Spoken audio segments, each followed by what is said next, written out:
Hello, my name is Tiernan. Hey, it's your boy, Nick.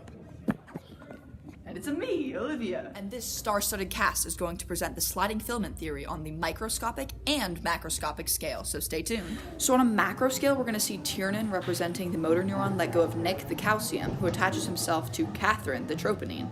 Then Tiernan, now playing the tropomyosin, slides out of the way to reveal Olivia, the active site. Now we're going to see Nick, portraying the myosin head, move towards Olivia, the active site, with Catherine ADP and Tiernan phosphorus.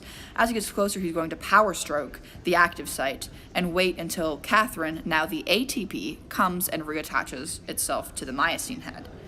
At that point, the myosin head is going to let go of the active site, and the myosin is going to process the ATP into ADP and phosphorus as it backs away.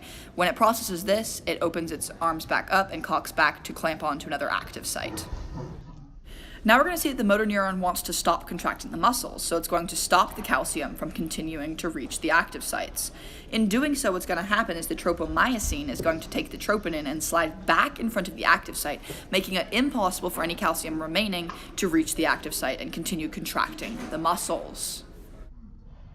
Now we're going to see Olivia, the myosin, with her legs the H-band and arms the I-band, as the myosin drags the actin on top of the myosin and slides it on top.